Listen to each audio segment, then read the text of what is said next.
I did it. Panasonic S1.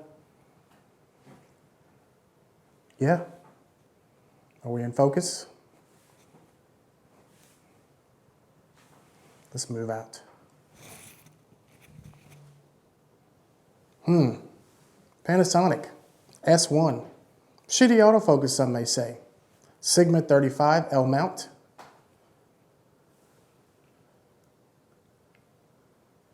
Oh yeah, we got the cinema now.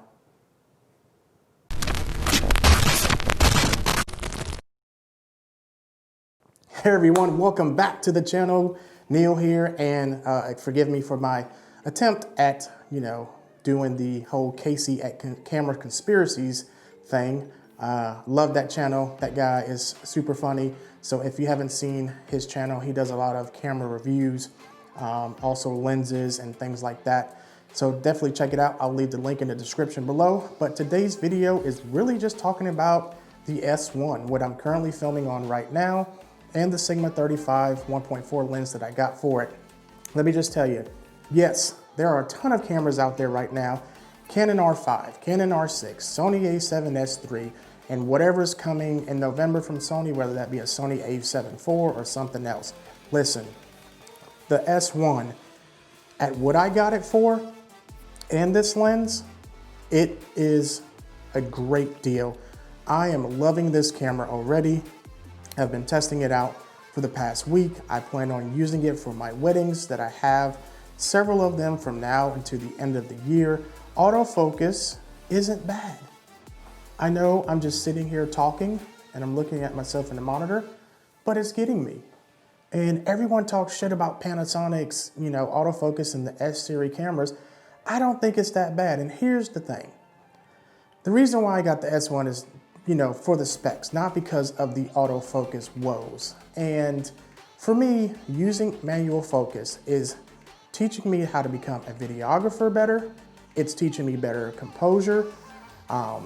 It's teaching me, to plan my shots better and nailing the shots more importantly, especially if you're in a running gun type environment and you have the camera handheld.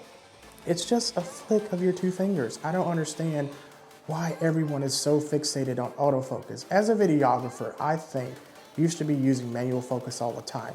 Stop relying on the camera, stop relying on the lens to nail your shot every time. It's up to you. You're able to do that.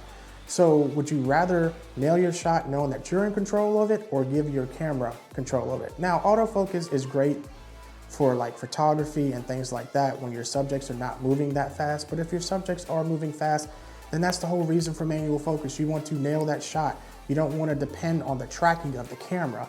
And for you, what that means is you just need to plan your shots better. As a videographer, you should be using manual focus anyways. Whether you're doing weddings, whether you're doing short films, documentary work, corporate work, whatever the case may be. In my opinion, I talked about this in my last video, which is the Small Talk Bigger Ideas podcast with my friend Sean Brooks. I'm gonna link that in the cards up here. Manual focus is key for videographers, and I think most seasoned videographers would agree.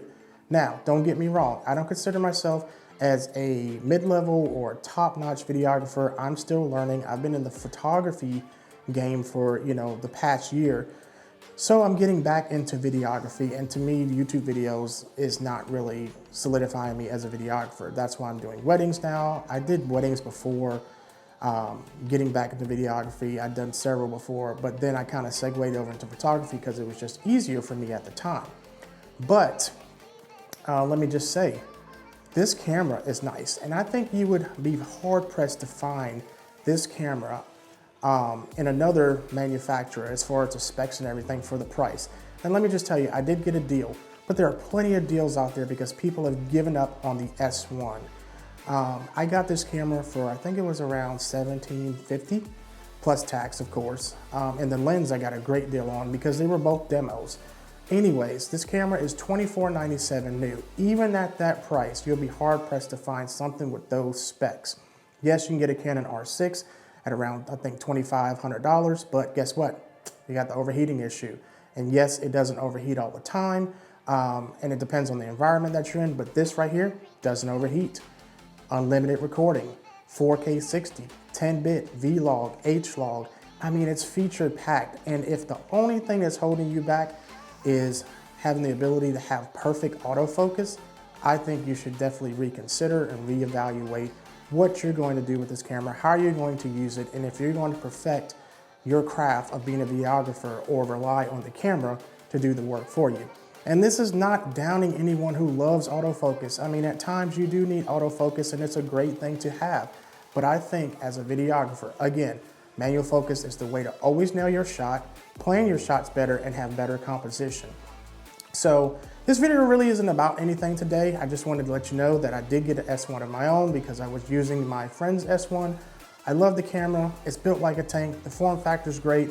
Currently using it without the battery grip because I just got 3 extra batteries for it. I don't want the big, bulky, cumbersome grip. I still want something that's kind of run and gun. And with the Sigma 35, I find that it is no heavier or no more cumbersome than say the EOS R that I had. It's a little bit bigger than the Fuji X-T4 that I had, which I still have one of those. I went ahead and picked up another one of those because I do want to give it a shot. Before I talk about people giving up on the S1, I definitely didn't want to give up on the X-T4. So I'm going to be doing some content with that. But mostly I'm going to put the S1 through its paces for my wedding films that I have upcoming. And I'm going to give you some behind the scenes. I'm also going to do some photography with this camera because it does really well still images. People sleep on that for Panasonic as well, especially with the high resolution 96 megapixel mode. This camera may not be for you. It may not be for everybody. For me, I think this camera is going to work great. I think it's going to serve the purpose. And it has all the features that I want, especially for the price that I got it for. So yeah, that's really about it. I just want you to reconsider a camera that has been out, that is proven. Don't let autofocus hold you back.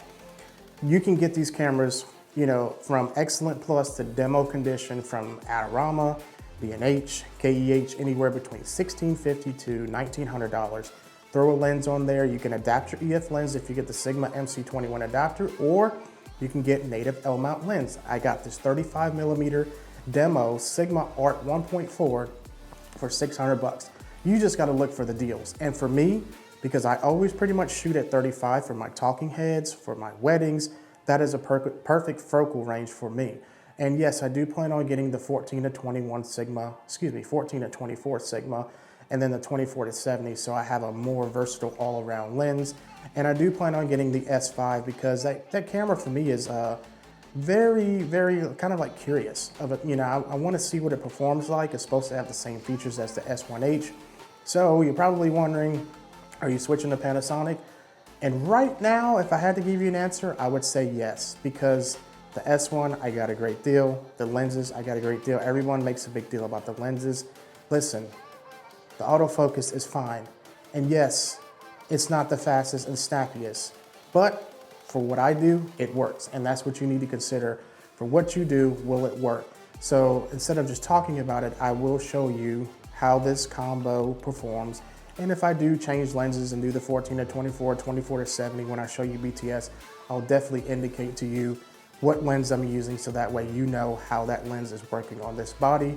And then hopefully soon I'll be getting an S5 because at that price point with a 20 to 60 lens, $2,400, again, what can you get that does that kind of quality and those codecs and the resolution, V-Log added, HDR, anamorphic support, the list goes on. Anyways, we'll talk about that camera when I get it. So this video really wasn't about much today, but just to let you know that I got the S1, I'm happy with it, and I'm gonna show you what it can do. I know there's tons of reviews out there about the camera, but I wanna show you in a real world situation, in a real world environment, run and gun for weddings where you absolutely have to nail that shot in that moment that you cannot miss, how this camera does. So hopefully Panasonic,